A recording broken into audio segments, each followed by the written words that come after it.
It's November 9th, 2021, and this is Sketchworks NewsBrake. The news stops here. I'm Brian Troxel, and my check engine light is on. This past weekend, the House of Representatives passed President Biden's trillion-dollar infrastructure bill. The bill includes significant upgrades to the country's railroads, bridges, and roads. Biden wants the money to go to work immediately, so starting next month, all roads in the U.S. will be shut down. Please find an alternate way to leave your house. White House Deputy Press Secretary Karine Jean-Pierre said that calling Joe Biden's vaccine mandate a mandate is misinformation, and that it should instead be called a requirement. When asked what the difference is, she said, the spelling. President Biden announced the details of the vaccine vaccine requirement, saying that companies will be fined $14,000 for an accidental violation, $140,000 for a willful violation, and those who cross the border illegally will be given $450,000. That doesn't sound right. The astronauts awaiting their departure from the International Space Station will have to wear diapers for the ride home because the toilet in their SpaceX Dragon capsule isn't working. When will it be fixed? Depends. Owner Elon Musk sternly warned all SpaceX astronauts to stop flushing paper towels down the commode. And while we're talking about Elon Musk, he asked Twitter whether he should sell 10% of his Tesla stock in order to avoid higher taxes on billionaires like him. Nobody bothered to ask MySpace whether they should sell their stocks. At the United Nations Climate Change Conference and Comic Book Convention, billionaire bald man Jeff Bezos gave a speech where he pledged $2 billion to protect the Earth's environment. He then pulled out a bottle of champagne and sprayed the crowd, going, "Hey, look, I'm rich! Shut up and give me your data, peasants!" Pshh. On his way to the climate summit, Joe Biden's motorcade was flashed by a large naked man, whom we assume is not a fan of the president. An inspired Biden now knows his next move on Joe Manchin. The global energy crisis is what's making your local gas prices more expensive than usual. In our new Energy Report, Sketchworks NewsBrake correspondent Allie O'Neill takes us to a Costco gas station, where the $3 prices are relatively cheap. Brian, I waited in line longer than I should have to get gas to let you know I'm blonde again.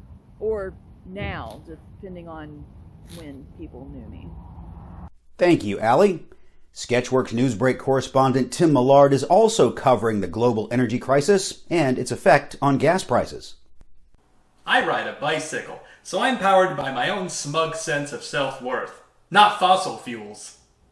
Thank you, Tim, for not telling us about your hair color, since you don't have any. Earlier in the show, we mentioned Elon Musk and Jeff Bezos. In disgraced former CEO news, it's been reported that over the past 18 months, Papa John's former CEO John Schnatter has ordered over 800 pizzas. Strangely, he ordered them from Little Caesars. Schnatter has not been seen for quite some time, but using Sketchworks NewsBrake's age progression technology, we estimate he looks something like this. Woof. Press statements put out by Al-Qaeda in Afghanistan say that women should be traditional, not strong and independent. They were also proud to unveil their newest slogan, "Your body, my choice." Alabama honored two voting rights pioneers by placing their statues in Alabama's Department of Archives and History. State troopers then beat the statues to a pulp. A study conducted by the Bordeaux Population Health Research Center at Bordeaux University in France finds that people who eat fish a couple of times a week had sharper mental acuity. Those who don't eat fish a couple times a week were mentally... they were something. They were mentally, I don't know. I guess it wasn't important. Bordeaux University, come for the education, stay for the wine. Glug, glug, glug, glug, glug. Florida lawmakers are planning to change their official state bird. They say they want to replace the northern mockingbird with a bird that they consider distinctly Floridian. The favorite so far is the ruffed trailer park meth addict canary. The Democratic New Jersey Senate president lost his race to a furniture store employee who paid nothing for his campaign. Instead, he financed at 0% APR for 24 months. Sad week for music fans. Both Terrence Wilson of UB40 and Andy Barker of 808 State died on Saturday. It's not a good time to be in a band with a number in their name. Natalie Merchant of 10,000 Maniacs better check with her doctor. Hey, remember Sum 41? Those guys are still somehow together. The Toy Hall of Fame in New York announced their newest inductees, which includes the board game Risk and the American Girl doll. He-Man was once again left out because of persistent steroid allegations. Alaska resident Pam Joy was walking along a beach near the Dyea Flats in Alaska when she came upon a bottle containing a note. She opened it and pulled out the paper where the year 1987 was written, along with 3 simple words. Let's go, Brandon.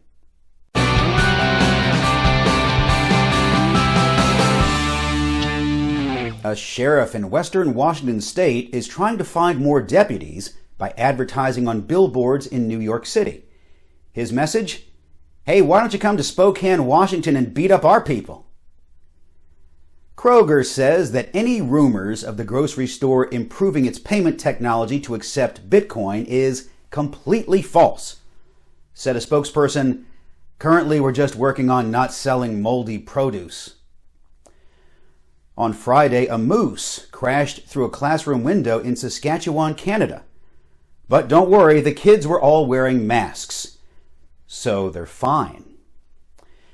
Elsewhere in Canada, a woman in the province of British Columbia was on her porch smoking when a bear walked up, sniffed, and licked her hand.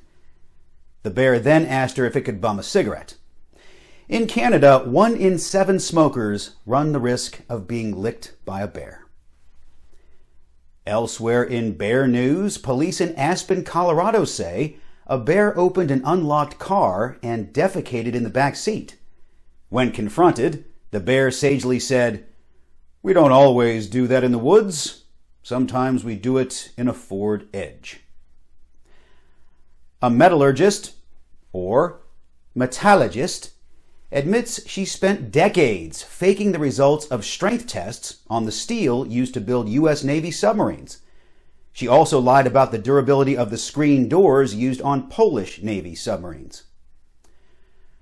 Archaeologists, or archaeologists, have found what appears to be a dormitory used by enslaved people in Pompeii. They say it offers a glimpse into the daily lives of slaves. And, believe you us, it is rough. They couldn't even share a Netflix password. In other ruinous news, the ruins of an ancient theater were discovered in Turkey. Among the artifacts was a toilet which could be used by 13 actors at the same time. Because no matter what an actor does, they always want an audience. We want an audience too. So be sure to click all the likey, followy, subscribey, and sharey, clicky things, depending on where you're watching Sketchworks NewsBrake this week. We're available in so many places. Just like your mom. And that's all for Sketchworks NewsBrake. We'll be back next week, and we hope you are too. I'm Brian Troxell. Yeah, you know, the thing.